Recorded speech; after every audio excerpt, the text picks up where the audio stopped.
नमस्कार दोस्तों, आज इस फिल्म को हम एक्सप्लेन करने वाले हैं। मेरा दावा है कि ये फिल्म आपको खुद से ही मिलवा देगी। इस फिल्म को देखकर आप अपने बचपन की कोई ऐसी चीज को याद करोगे जिसे पाने के लिए आपने बहुत ज्यादा मेहनत की होगी और जिस चीज के लिए आप बहुत ज्यादा रोए भी होंगे। कुछ फिल्में सिर्फ फिल्में नहीं होती, ये हमें समाज का वह आईना दिखाती है जिसे देखना और समझना हर किसी के लिए बहुत जरूरी हो जाता है। इसलिए मैं आज फिर से एक ऐसी साउथ इंडियन मूवी को आपके सामने लेकर आई हूँ जो आपके दिल और दिमाग को सुकून देने वाली है।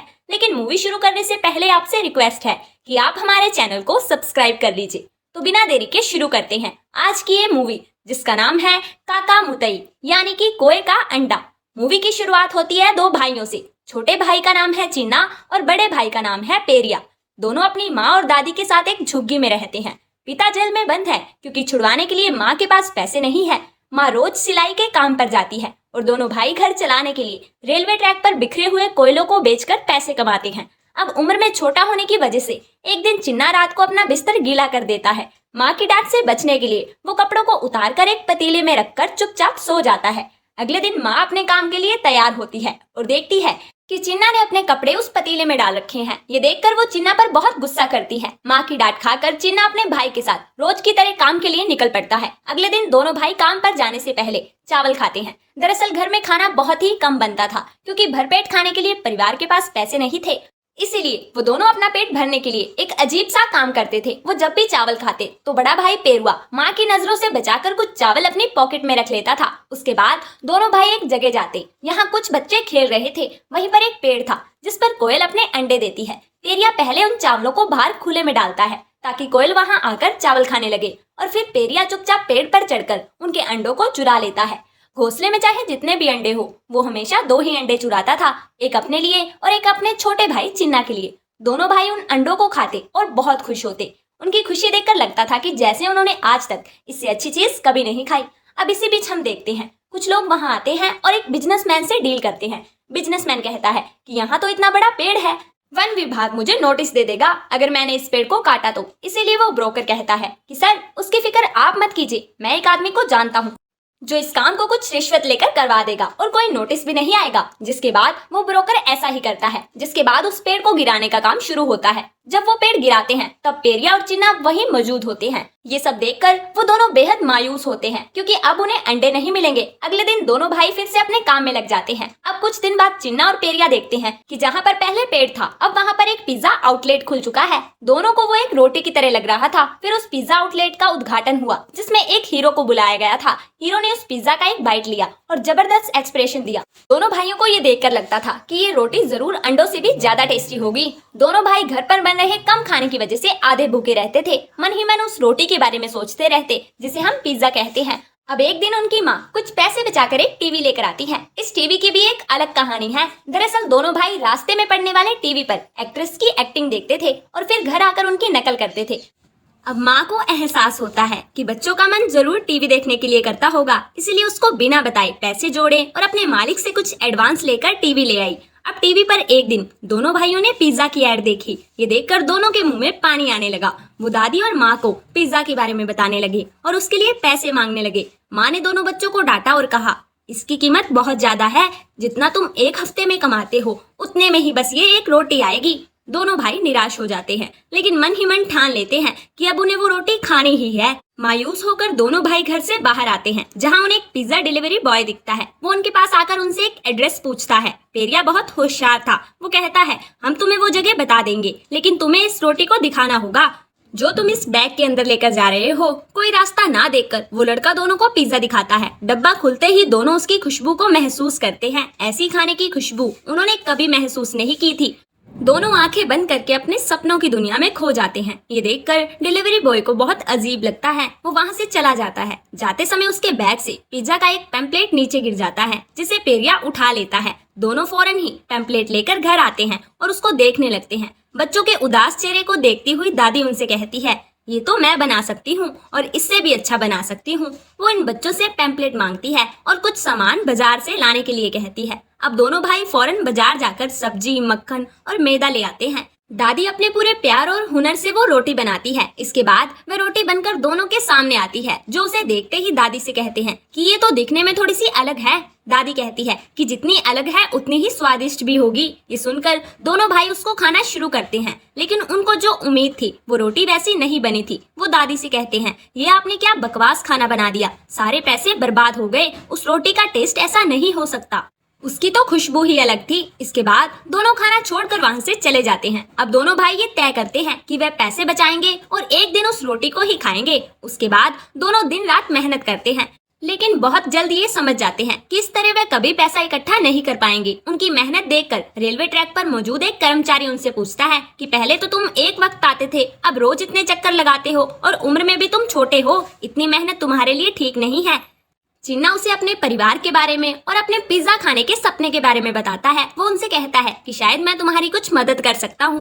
वो उनको रेलवे के बैकयार्ड में ले जाता है, जहाँ काफी कोयला बिखरा पड़ा था। अब उनसे कहता है कि तुम धीरे धीरे इस कोयले को जाकर बेच आओ, जिससे तुम्हें इतने पैसे मिल जाएंगे कि तुम इस रोटी को खा सकोगे।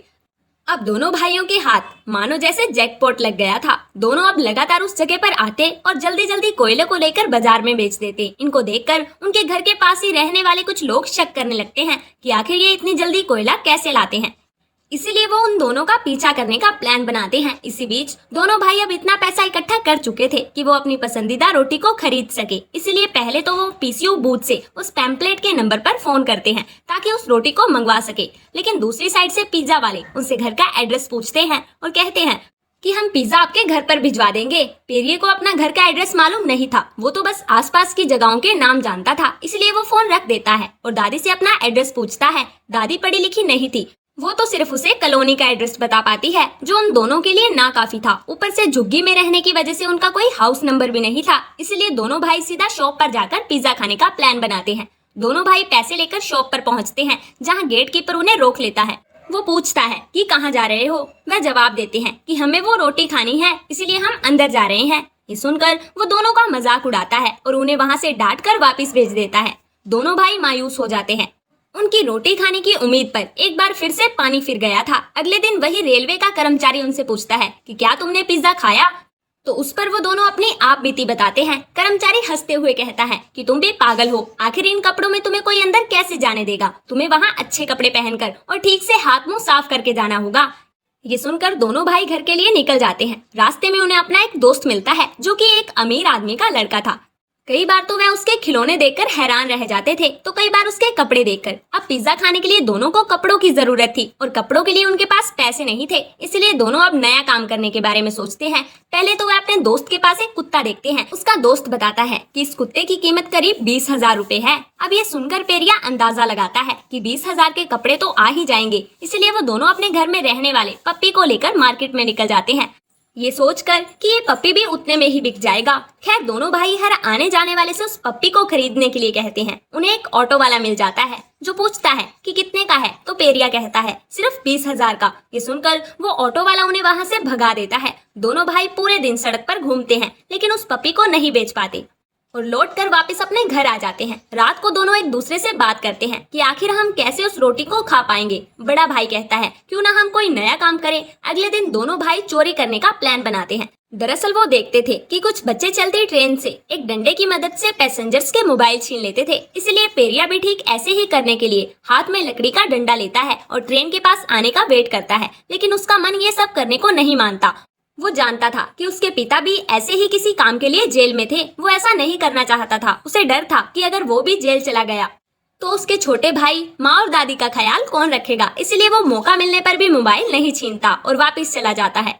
इसके बाद दोनों अपना दिमाग लगाते हैं। पेरिया देखता है कि एक आदमी शराब के नशे में इधर उधर झूम रहा था और ठीक से चल भी नहीं पा रहा था। चिन्ना से कहता है कि क्यों ना हम एक गाड़ी पर इन लोगों को इनके घर तक छोड़कर आया करें और बदले में पैसे ले लिया करें। दोनों भाई एक कबाड़ खाने से छोटी सी प्लास्टिक की एक साइकिल खरीद लेते हैं। वो उस पर बैठकर देखते हैं कि उनका वजन झेल सकती है या नहीं। इसके बाद वो दोनों उस गाड़ी में एक रस्सी बांधते हैं और एक शराबी के पास जाकर अपनी पहली डील फिक्स करते हैं। शराबी उस गाड़ी पर बैठ जाता है, पर जैसे ही वो बैठता है वो गाड़ी टूट जाती है और इसी के साथ दोनों भाइयों का सपना एक बार फिर से टूट जाता है। अब दोनों देखते हैं कि जिस दुकान पर वह कोयला बेचते हैं वहाँ पर कुछ लोग लोहा बेचकर भी अच्छे खासे पैसे कमा लेते हैं। इसलिए दोनों फिर से चोरी का प्लान बनाते हैं।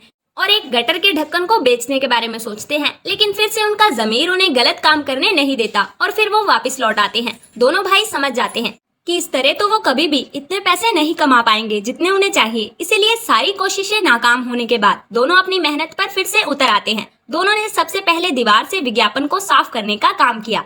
इसके बाद बड़े भाई ने टैंकरों से लोगों को पानी लेकर जाने में मदद की। इसके बाद दोनों ने जगह जगह जाकर कंपनियों के पैम्पलेट बांटे और इस तरह मेहनत करके कुछ ही दिनों में काफी पैसे इकट्ठे कर लिए। चिन्ना कहता है कि भैया, हम दोनों इतने दिनों से इधर उधर गलत काम करके पैसा कमाना चाहते थे, लेकिन मेहनत करके हमने उससे भी जल्दी पैसे कमा लिए।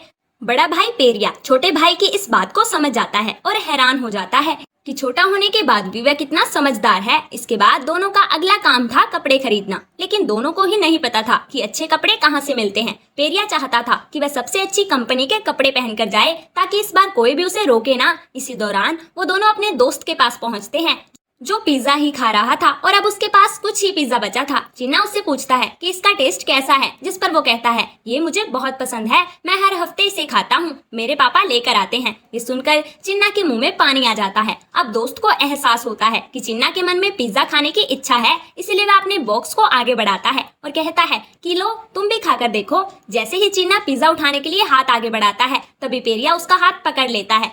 बिना देरी किए वो अपने दोस्त से पूछता है कि तुमने ये जो कपड़े पहने हैं ये कहाँ मिलेंगे। वह कहता है कि ये कपड़े मेरे पापा सिटी सेंटर मॉल से लेकर आए थे। ये सुनकर पेरिया चिन्ना का हाथ पकड़कर सिटी सेंटर मॉल के पास पहुंचता है। इतने बड़े मॉल को बाहर से देखकर दोनों भाइयों को अंदाजा हो जाता है कि जिस तरह उन्हें उस गेटमैन ने भगाया था, वैसे ही इस मॉल का गेटमैन भी उन्हें भगा देगा। वो उन्हें अंदर नहीं जाने देगा। ये सोचकर दोनों फिर से मायूस हो जाते हैं और रोड की तरफ मुंह करके बैठ जाते हैं। दोनों का मन अब बेहद दुखी होता है क्योंकि सब कुछ करने के बाद भी वो उस रोटी को नहीं खा पाएंगे। इतनी देर में दो बच्चे अपने पिता के साथ नए कपड़े लेकर उस मॉल से बाहर आते हैं। बच्चे देखते हैं कि सामने एक गोलगप्पे वाला खड़ा है। वह अपने पिता से गोलगप्पे खाने की जिद करता है। उसके पिता कहते हैं कि ये खाना तुम्हारे लिए अच्छा नहीं है, इसीलिए तुम इस खाने को नहीं खा सकते, चलो घर चलो। इतनी देर में पिता को महसूस होता है कि वो अपना मोबाइल मॉल के अंदर भूल आया, इसीलिए वो अपना मोबाइल लेने वापस अंदर चला जाता है। पेरिया ये सब देख रहा था, इसीलिए वो उन लड़कों के पास जाता है और कहता है मैं तुम्हें गोलगप्पे खाने के पैसे दे सकता हूँ, बदले में तुम्हें ये कपड़े देने होंगे। दोनों लड़के इस बात के लिए राजी हो जाते हैं। पेरिया गोलगप्पे वालों को उनके पैसे दे देता है और उन बच्चों से वह कपड़े ले लेता है। दोनों भाई नए कपड़े पहन लेते हैं और अपनी बस्ती की तरफ आते हैं। उनके सभी साथी जब उनसे पूछने लगते हैं कि आखिर ये कपड़े कहाँ से आए, तो दोनों कहते हैं ये हमने मॉल से खरीदे हैं और अब हम एक जरूरी काम के लिए जा रहे हैं। इसी दौरान जो लोग उनके ज्यादा कोयले लाने की वजह से हैरान थे, वो अब उनके नए कपड़े देखकर और ज्यादा हैरान हो जाते हैं। वो सोचते हैं कि पिछली बार हमने इनका पीछा नहीं किया, लेकिन आज करना पड़ेगा और देखना होगा कि आखिर ये ऐसा क्या कर रहे हैं। उधर दोनों भाई अब अपना मुंह साफ करके बाल ठीक करके नए कपड़े पहनकर सीधा पिज्जा शॉप के पास पहुंचते हैं। लेकिन इस बार दोनों भाई बिना चप्पलों से वहां पहुंच जाते हैं। पहले तो गेटमैन उनसे चप्पल के बारे में पूछता है और ध्यान से देखने पर उनको पहचान जाता है। वो कहता है कि तुम तो वही हो जो कुछ दिन पहले भिखारी के कपड़ों में यहाँ आए थे। ये सुनकर उस होटल का मैनेजर वहाँ आ जाता है। गेटमैन उसको सारी बात बताता है। अब गुस्से में वो मैनेजर उसको धक्का दे देता है और पेरिया को थप्पड़ भी मारता है। पेरिया उस थप्पड़ से नीचे गिर जाता है। दरअसल ये थप्पड़ उसके गाल पर नहीं बल्कि उसके स्वाभिमान और आत्मविश्वास पर पड़ा था। पेरिया की आंखों से आंसू निकलने लगते हैं और उसको देखकर चिन्ना भी रोने लगता है। वो समझ जाते हैं कि उनकी गरीबी उनको ये रोटी नहीं खाने दे रही। दोनों भाई रो रहे थे, एक दूसरे से बात नहीं कर रहे थे। जिस तरह वह एक दूसरे का हौसला बढ़ाया करते थे, वैसा आज कुछ भी नहीं हो रहा था। उनके सपने कुछ खास बड़े नहीं थे, बस सपना था एक रोटी, वो रोटी जो कोए के अंडे से भी स्वादिष्ट है, पर वह उसको खा नहीं सकते। खैर अब दोनों भाइयों के अंदर हिम्मत नहीं बचती और वो रोते रोते घर की तरफ आ जाते हैं और घर पहुंचते ही वह देखते हैं उनकी दादी इस दुनिया से जा चुकी है। वह दादी जिसने सिर्फ एक टेम्पलेट को देखकर उसके जैसी रोटी को बना दिया था ताकि अपने बच्चों की इच्छा को पूरी कर सके। दोनों भाइयों को उस दिन का पछतावा होता है जब उन्होंने उस रोटी को नहीं खाया था। पेरिया को पता चलता है कि दादी के अंतिम संस्कार के लिए माँ के पास बहुत ही कम पैसे हैं और वह भी उसने पिता की रिहाई के लिए जोड़े थे। माँ वही पैसे निकाल रही थी। पेरिया उन्हें रोकता है और अपने सारे पैसे अपनी माँ को दे देता है। पेरिया अंतिम संस्कार की क्रिया से पहले नहाता है और अपने पॉकेट से उस पिज्जा के पैम्पलेट को निकालता है। वो उसे मायूसी भरी नजरों से देखता है और अंत में उसे पानी में बहा देता है। दोनों भाई अब काफी गुमसुम हो जाते हैं। वो अपनी दादी के जाने से बेहद दुखी होते हैं। अब उनके मन में उस रोटी का ख्याल भी नहीं आता और उस दिन के बाद वो उसके बारे में बात करना भी बंद कर देते हैं। दोनों भाई अब फिर से कोयले के काम पर लग जाते हैं और अपने घर के लिए पैसा इकट्ठा करना शुरू कर देते हैं। कुछ दिन बाद एक रिपोर्टर के हाथ एक वीडियो लगती है। वीडियो में उसी सीन को रिकॉर्ड कर लिया गया था जब मैनेजर ने पेरिया को थप्पड़ मारा था। रिपोर्टर को असल में ये फुटेज पेरिया के घर के पास रहने वाले उस लड़के से मिलती है जो उस दिन पेरिया और चिन्ना का पीछा कर रहा था। रिपोर्टर वीडियो को देखकर इसका फायदा उठाने के बारे में सोचता है और उस लड़के को हिस्सा देने की बात कहता है। इसके बाद मैं सीधे उस पिज्जा आउटलेट के मैनेजर को फोन करके कहता है कि अगर मैंने ये वीडियो सोशल मीडिया या किसी न्यूज चैनल पर दिखा दिया तो तुम्हारी कंपनी की इमेज को धक्का लगेगा क्योंकि तुमने उन दोनों बच्चों को मारा है। मैनेजर घबरा जाता है और सीधा अपने मालिक को फोन करता है। मालिक भी नहीं चाहता था कि वीडियो बाहर आए, इसलिए वो फौरन मैनेजर से उस वीडियो को हर कीमत पर हासिल करने को कहता है। मैनेजर उस रिपोर्टर को फोन लगाता है और कहता है तुम्हें ये वीडियो मुझे देनी होगी, बदले में मैं तुम्हें 25 लाख रुपए दूंगा। रिपोर्टर की आंखें फटी की फटी रह जाती है क्योंकि वह अपने दिमाग में कम से कम 2 लाख रुपए सोच रहा था जो कि अब 25 लाख रुपए हो चुकी थी। रिपोर्टर के पास वही लड़का खड़ा था जिसने उसे वो वीडियो दी थी। वो उससे पूछता है कि आखिर वह कितने रुपए दे रहा है। रिपोर्टर लालची था इसीलिए वह कहता है कि ये 1 लाख रुपए दे रहा है, इसीलिए हमें इसी को वीडियो देनी होगी, बदले में हमें 1 लाख रुपए तो मिलेंगे। साथ वाला लड़का भी राजी हो जाता है। रिपोर्टर अब वीडियो देने पिज्जा शॉप के मालिक के पास पहुंचता है, लेकिन जैसे ही वो वीडियो उस मालिक के हाथ में देता है वैसे ही एक न्यूज चैनल पर वही वीडियो चलने लगता है। ये देखकर मालिक का दिमाग चकरा जाता है और साथ में उस रिपोर्टर का भी। अब उसे वहां से एक पैसा भी नहीं मिलता बल्कि बेइज्जत होकर वहां से जाना पड़ता है। वो अपने साथ वाले लड़के को फोन करता है जो उसे बताता है कि भाई तुम इस वीडियो को 1 लाख रुपए में बेच रहे थे, लेकिन मैंने इसको एक न्यूज चैनल को 1,20,000 में बेच दिया। क्यों, सही किया ना। रिपोर्टर को उसके लालच का इनाम मिल चुका था। उधर पूरे देश में अब दोनों भाइयों की खबर टीवी और सोशल मीडिया पर आ जाती है। सभी लोग उन दोनों को देखकर बहुत दुखी होते हैं। दोनों भाई भी इसी बीच अपने आप को टीवी पर देखते हैं तो उन्हें लगता है कि उनसे कोई बड़ी गलती हो गई होगी, इसीलिए उनका वीडियो टीवी पर आ रहा है। वे अपने घर से भाग जाते हैं। माँ को वह खबर देखकर पता चलता है कि उसके बच्चों को इतने दिनों से क्या चाहिए था और क्यों उन्हें इसके लिए मार खानी पड़ी। वह अपने बच्चे को ढूंढने लगती है और साथ में पुलिस भी उन बच्चों को ढूंढने लगती है। उधर उस मालिक के पास अब कोई रास्ता नहीं था। वो फौरन अपने मैनेजर को सभी के सामने नौकरी से निकाल देता है और कहता है मैं उन बच्चों को इस शॉप में खुद पिज्जा खिलाऊंगा। पुलिस उन बच्चों को जैसे तैसे ढूंढती है। बच्चे डर की वजह से वापस नहीं जा रहे थे, लेकिन जब उनकी माँ उन्हें बुलाती है तो वो कहती है कि तुमसे कोई गलती नहीं हुई, तुम मेरे साथ घर चलो। दोनों बच्चे अपनी माँ के पास आकर उससे लिपट कर रोने लगते हैं। पुलिस अब उन दोनों को लेकर पिज्जा शॉप पर पहुंचती है जहां सभी मीडिया वाले और वो मालिक उन बच्चों का इंतजार कर रहे थे। अब उन दोनों को आउटलेट के अंदर लाया जाता है। दोनों भाइयों को विश्वास नहीं होता कि जहां आने के लिए उन्होंने इतना कुछ किया, इतनी मेहनत की, वहां पर आखिरकार वो पहुंच ही गए, वो भी अपने गंदे कपड़ों में। दोनों अंदर जाकर बैठ जाते हैं और उनके सामने एक पिज्जा लाया जाता है। सबके सामने वो हिचकिचाते हैं, लेकिन तभी होटल का मालिक कुछ सोचकर अपने हाथों से उनको पिज्जा खिलाता है। आखिर पेरिया और चिन्ना को वह हासिल हो ही गया था जिसके लिए उन्होंने अपना दिन और रात एक कर दिया था। चारों तरफ तालियों की गड़गड़ाहट थी और दोनों भाई उस पिज्जा के निवाले को अपने मुंह में चबा रहे थे। तब वह मालिक उनको कहता है तुम जब चाहो तब पिज्जा खाने आ सकते हो, तुम्हारे लिए हमेशा फ्री रहेगा। दोनों भाई उसकी बातों को सुन रहे थे, लेकिन पिज्जा खाते खाते एक दूसरे की तरफ देख रहे थे। इस रोटी से उन्हें खुशबू वही आ रही थी जो पहले थी। पेरिया कहता है चिन्ना रोटी कैसी है। चिन्ना कहता है छी, इससे अच्छी तो दादी माँ की रोटी थी जो उन्होंने बनाई थी। दोनों भाई ये पिज्जा बीच में ही छोड़ देते हैं और इसी के साथ ये फिल्म यहाँ पर खत्म हो जाती है। दोस्तों, ये मूवी हमें सिखाती है कि हमारी इच्छाओं का कोई अंत नहीं है। कई बार किसी चीज को पाने के लिए हम कितने बेताब हो जाते हैं और जब हमें वो चीज मिलती है